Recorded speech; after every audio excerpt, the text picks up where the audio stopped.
And hello everyone out there. And let's try again. Why are we not getting these screens? Interesting. This is a night to remember, that is for sure. Hopefully you can all see me now. G'day. In trouble once again here for another night of KFP Study Group. Hi, we almost didn't make it tonight. Unfortunately, we're in the middle of some rather big storms here in Mildura, and so if your internet does cut out, as we've just lost power before, and miraculously 5 minutes before the stream was set to start, it came back up again. But if there are any troubles, pop it into the chat. Worst case scenario, we'll reschedule to tomorrow night, but I am cautiously optimistic, as always, that we'll be able to continue and get this study done. So hopefully you're all doing well. Throw a message in the chat to let me know how you're doing if you've lost power as well. And without further ado, let's get into what we are all here to do tonight. That is, of course, study for the 2023.2 RACGP KFP. So let's bring up our screen. I see what's happened here. I had to do an emergency reset once everything died, and it appears I have lost the screen I was projecting to. The wonders of technology. Bear with me 2 seconds. We'll get this one fired up again. And there we go. So, no sponsor for tonight's stream, but if you find these videos at all helpful, please consider subscribing. So I'm using that to be my rough measure of will I keep doing this or not? And I would love to have that feedback there. Now, coming in, once again reinforcing from last week, we do know now, we have confirmed that there is a format change with 31 days until the exam. They announced, I think it was just last week, that it will be a paper-based exam, not the electronic online exam that we were all kind of hoping for, really. So if you haven't already started, please start practicing now with pen and paper, to not only make sure that your handwriting is going to be legible, but also the speed of which you're able to write and keep up with all the questions is going to be okay. Now, of course, this does have implications for exam technique, which we covered some last week, but again, do practice on pen and paper, get used to underlining, highlighting, and as we'll go through in one of these exam questions we're coming up to, I'll show you some of the tricks I use when it's paper-based to try and keep myself on track. More news, of course. The RACGP has released not one, but this year 2 practice exams to be able to run through. And really, what better source than from the RACGP itself to give us questions in which we can practice. Of course, due to the fact that we can't discuss or share these questions, I won't be able to run through them on this stream here. Maybe I'm going to try and get some clarification from the college, given that they are stored on an unsecured link. I'm hoping that means we might actually be able to talk through some of the questions provided and go through some of their answers as well. So again, subscribe, we'll get onto that. Now, if you do have access to these, and you should have received an email either today or yesterday, print them out. They are 13 questions each, which is only half of the actual exam. And so consider actually doing them together as one long exam, one full-sized exam, and try and stick to the exam timeline as well to make sure that your timing is on track. Of course, these are self-assessed, self-marked, so they do come with the marking rubrics that you can use to see what your answers are and how they compare. The downside to this, of course, is that sometimes we can be perhaps more lenient with ourselves, and so a good piece of advice here would be to get a friend or co-worker to actually go through and mark them for you. All right. Now, of course, the thing we are here for today is some practice questions. So we'll put 2 minutes on the clock. Your time starts now. So Maria Santos is a 28-year-old female presenting to your GP clinic with 3 days of worsening cough and breathlessness.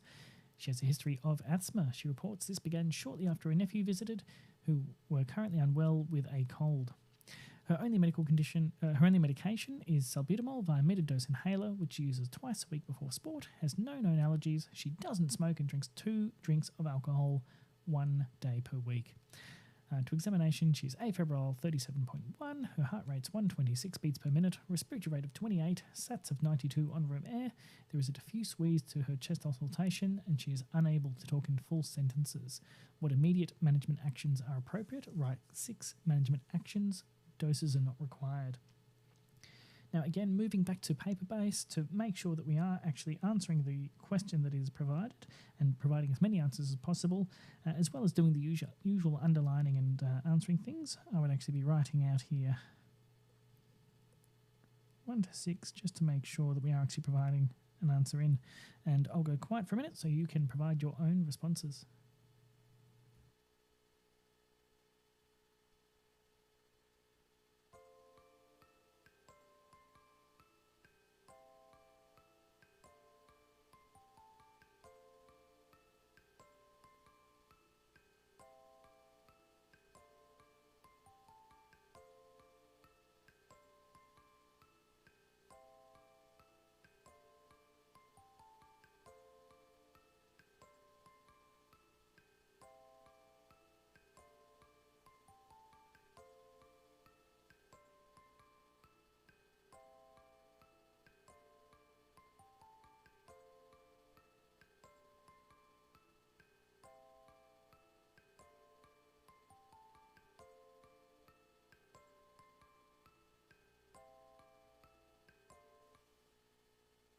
All right, how do we all feel there? Let's bring up some of the answers and we'll see how your answers compared. So, again, some of the key things to focus on here is the fact that we are talking about the immediate management actions and 6 management actions. Again, doses are not required, and we are getting constant feedback from the college that for this upcoming exam, doses will not be required. And so step 1 is, of course, make sure the patient's positioned appropriately. And taking this into context, this is an exacerbation of asthma, but we have poor but adequate saturations. This is someone who is obviously having a bit of a hard time breathing, but I think here we've got some time to actually play and get these kind of things sorted. I don't know if I'd necessarily be calling for an emergency ambulance straight away. So again, making sure the patient's positioned correctly can make a massive difference. So having them in a sitting or tripod or upright position. And of course, we're going to be going our burst therapy, so salbutamol via meter-dose inhaler and spacer. We do know you generally have better penetration of the chest using those meter-dose inhalers with a spacer attached as well. Ipratropium bromide inhaler with spacer as well, if you have one handy in the clinic, and you should find most doctors' bags will have this for this exact situation.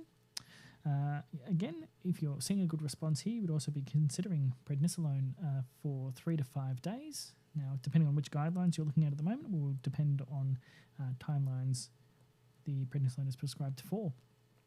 Now, if the saturations aren't improving, you would, of course, consider supplemental oxygen to maintain saturations, and it's about at this point, I think, that if you're not seeing those improvements, you would definitely be considering that ambulance to transfer to emergency.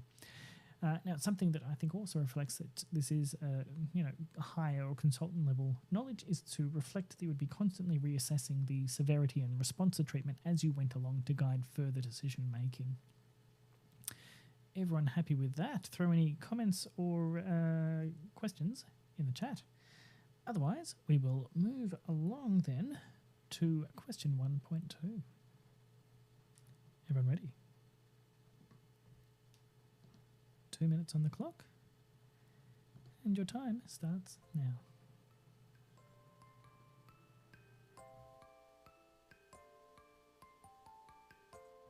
Maria makes a full recovery, comes back to see you a short time later.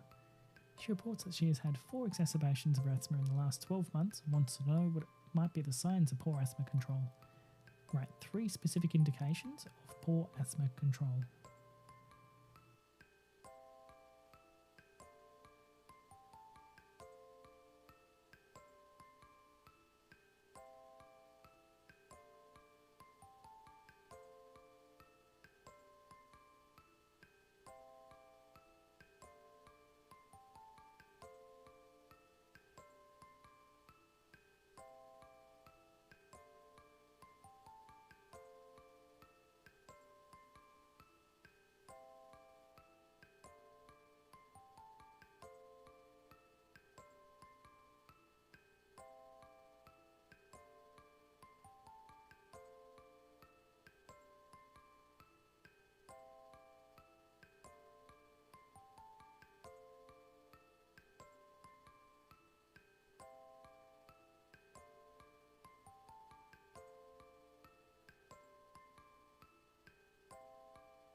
All right, how did everyone go?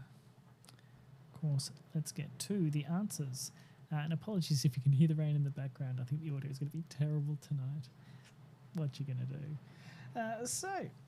This question implies you've got a decent working knowledge of the asthma guidelines, and this is either using a combination of the contents of ETG or Asthma Foundation Australia. So I think the key qualifier here is the specific indications of poor asthma control. And so the poor asthma control is daytime symptoms more than 2 days per week, the need for a SABA reliever more than 2 days per week, or not taken prophylactically before exercise.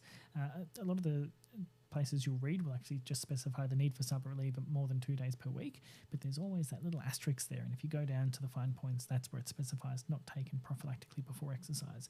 Because I think it's a good thing, I think, to encourage people in this situation to be able to use it prophylactically. Any limitation in activities will score you another point, as well as any symptoms during night or on waking. And so if you are seeing these things, you should be escalating, well, we'll find out in a moment, there's going to be another question on this, but you should be escalating their care. Okay, everyone ready to move on? Here we go. 2 minutes on the clock, and your time starts now. You determined that Maria needs to improve the control of her asthma. What a surprise. What steps would you take to improve her asthma control? Right, 4 steps. Doses are not required.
All right, everyone, how do you feel you went there? Let's have a look at the answers.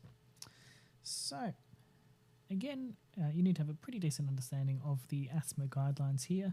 And of course, anytime we are thinking of improving control, the first step is going to be to review the inhaler technique, correcting if required.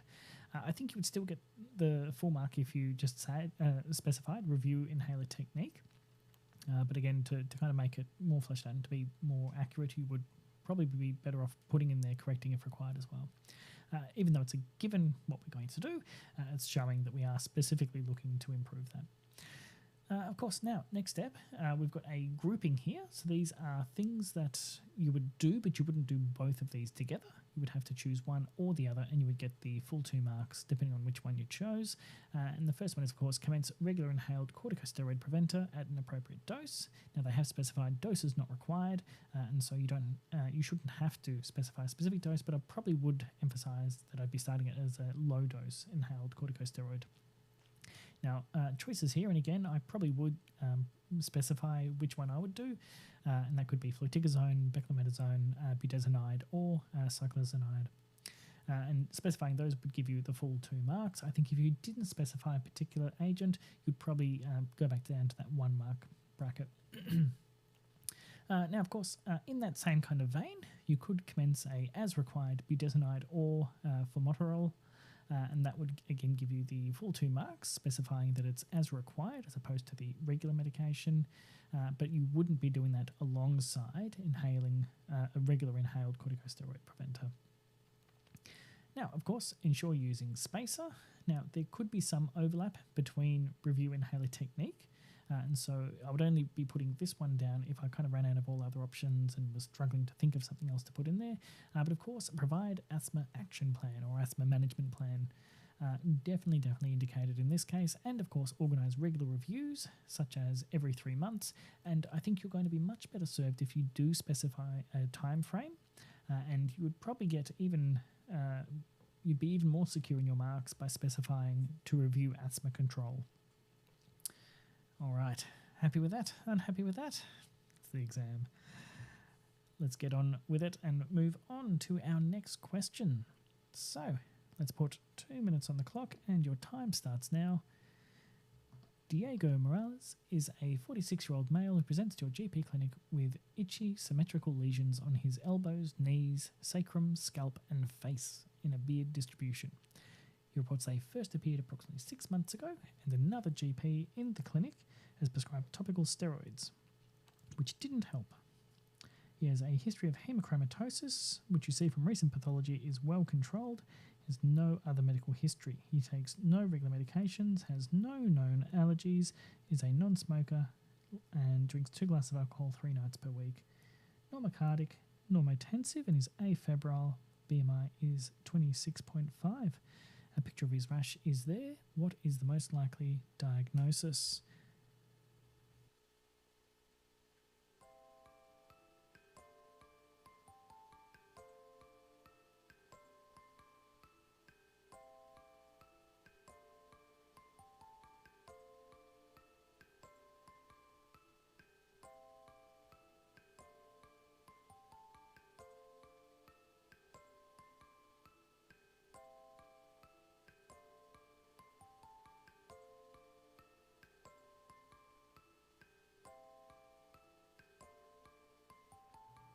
I think you've had enough time to read the text. I'm just going to give you a larger version of that picture.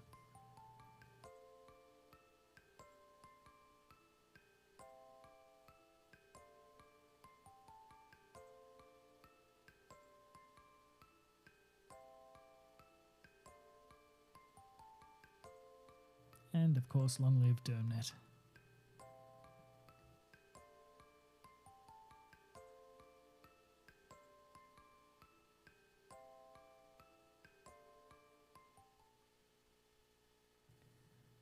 All right, how did you go?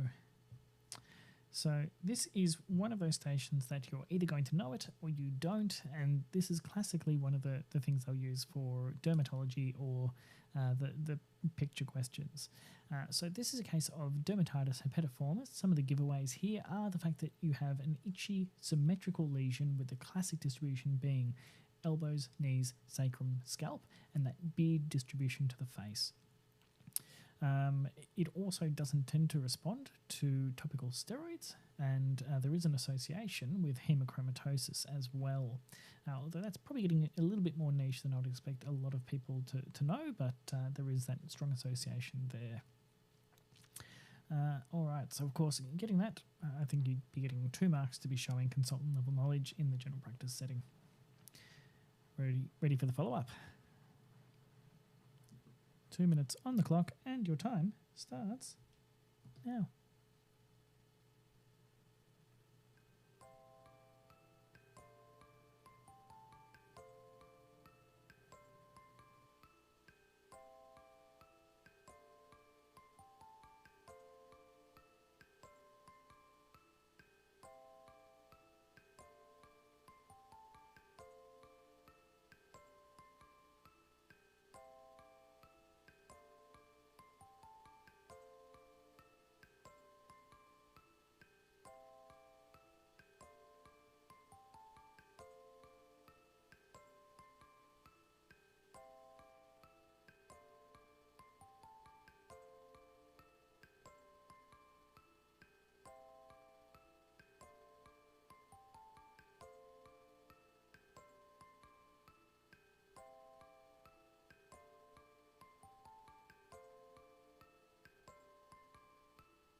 All right, guys, how did you all go?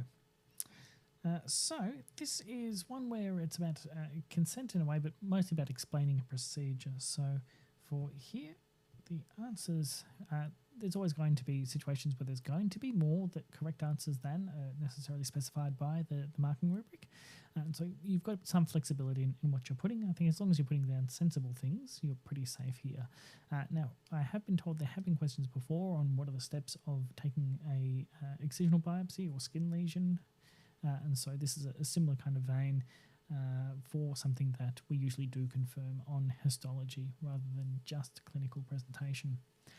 So clean the biopsy sites surrounding the skin with chlorhexidine or alcohol-based skin preparation. Administer local anaesthesia such as lignocaine at the biopsy site. With an appropriate punch size being 2 to 6 millimeters, apply downwards pressure at the biopsy site. Remove this biopsy specimen and place into container. Label container with patient details and biopsy site. Control bleeding with gauze, swabs, and gentle pressure until subsides. If required, suture the wound or apply appropriate dressing such as Steri-Strip or island dressing. Discuss wound care, including monitoring for infection, and organise follow-up for wound review and discussion of results. So again, closing that loop with the patient, going through from beginning to end so that they understand everything that's happening to their body. Bit of a throwaway one, but I think it's good to also be thinking about the processes behind the things we do day to day because it is potential questions for the exam as well. All right.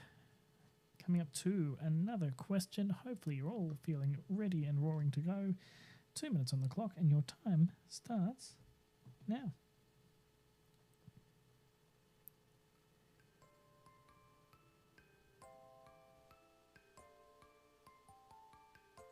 So your biopsy confirms the diagnosis with IgA anti-endometriosis antibodies on histopathology. He's keen to control his condition as well as treat the itch. List 2 management options. 1, 2.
All right, and time is up. How did you all go? This one here does imply that you know the condition, you've got that first section right, and in order for this to score, you need to be knowing about the condition as well. So this is one of those types of stations where if you don't know the diagnosis or don't know much about the diagnosis, you're potentially going to lose a lot of marks. And the first thing I want to point out here is don't stress. There's always going to be a couple of those stations that you just don't feel confident with and don't do well in, and that's okay. That's why there's 26 cases in the exam, so that you can have opportunities like this where you may not have an area that you feel as strong in. So the correct answer here is a strict gluten-free diet, as gluten is one of the key triggers here for this condition. And so it can take up to 2 years, sometimes even longer, for there to be significant improvement. And it has to be a very, very strict gluten exclusion diet in order to get those benefits. So quite difficult to do. thankfully these days with a bit more awareness and food options around is still possible. Now, the other side to management is, of course, to use dapsone, which usually starting 25 milligrams at night time. You have some wiggle room to titrate up, but that is one of the few things that actually helps settle the itch down. It's a very, very difficult itch to try and control, doesn't tend to respond to too much else.